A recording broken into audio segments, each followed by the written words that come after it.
To talk to us a little bit more about this, we're now joined by our foreign editor, Sophie Mokoena. Sophie, thanks very much indeed for joining us. If one is tracking social media, people here in South Africa perhaps may feel that there wasn't too much in there for them, but he did say some things that perhaps did stand out, and we got some clarity, particularly around the vaccines. Yes, indeed. You know that he has come under fire in terms of South Africa's strategy to ensure that the citizens of this country have access to vaccine, particularly the frontline workers. Because if you don't protect your frontline workers, it will be very difficult to control the virus. And therefore, he has kind of been very clear this time around in terms of the three strategies that South Africa is going to embark on. One, it's the COVAX. We know the COVAX facility, that is the WHO initiative, where countries are putting together resources or money to procure vaccines in bulk, and therefore you distribute those vaccines equally to member countries of the WHO, particularly the developing countries and the poor countries. But the problem there was that the rich, wealthy nations, if one was to put it that way, particularly your industrialized countries like your G7, your G20, have already made orders. And those orders are quite huge volumes. And it was in advance, even before it was announced that these vaccines are effective. They sort of gambled. They had enough money, or they have enough money to can gamble and put money up front, taking chances in case there's a solution. And therefore, for poorer countries, it was going to be very difficult to gamble with the purse of the country. And therefore, now we are found wanting, but COVAX is aimed at addressing that. Over the weekend, we saw the officials of the WHO, all of them, senior officials, going on a campaign all over, in the media, social media, really calling out the manufacturers of vaccine to say, please, stop this vaccine nationalism.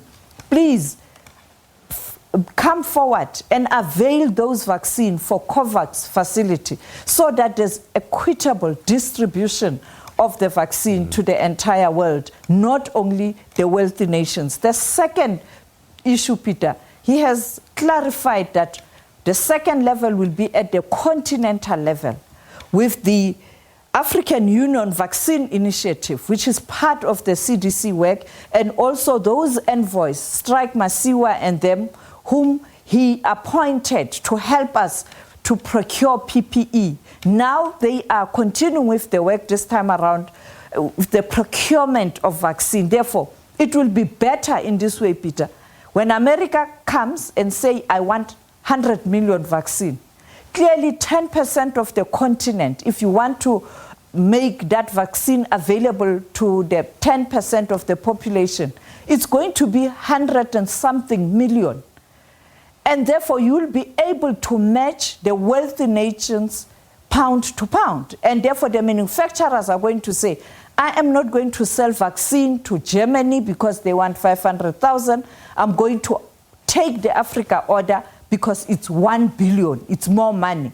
Therefore, in that way, we will be able to deal with this vaccine nationalism. And the last one, of course, will be bilateral, where South Africa as a country will use its buying power, but also its negotiation skills, the relations the country has with manufacturers to directly procure. But those will not be huge numbers. Therefore, you have to apply these three strategies so that you are able to make the vaccine available. I think it was a clear message. We have been talking about this on SABC platforms, but sometimes people didn't really follow it very well. And now we are correct. We were correct to say South Africa is using three-pronged strategy: COVAX, Africa, and bilateral.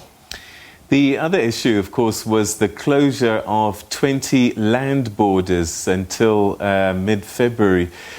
What does that mean? Because people might be saying, why close land and keep air open, for example?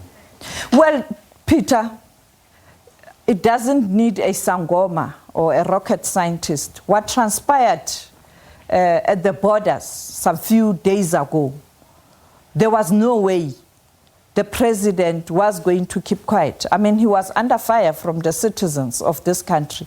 And you can't afford a situation where the citizens of your country that you are leading are beginning to lose hope about your leadership.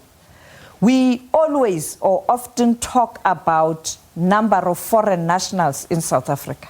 Normally, it's just numbers on television. For the first time, South Africans got a first-hand information, concrete information, seeing the numbers, at a time where the country itself is struggling in terms of resources, job losses because of the pandemic. People have lost their jobs. And when people saw those visuals, the reaction was so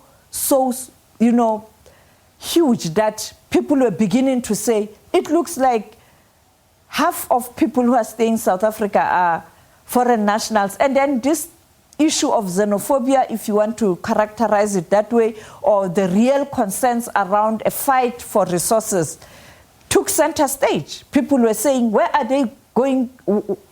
What are they going to do when they arrive here because there are no jobs?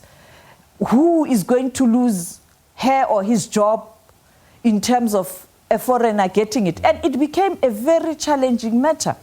Unfortunately, when earlier in January, when I said the SADC countries, the leaders were supposed to call an urgent meeting when they saw what was happening in terms of the infections and the second variant and all that, because all SADC countries are affected. They were supposed to call an urgent, even if it was a virtual meeting, to say, how do we work together? So that you can say we're going to take stringent measures, and they are going to affect your country. Let's work together.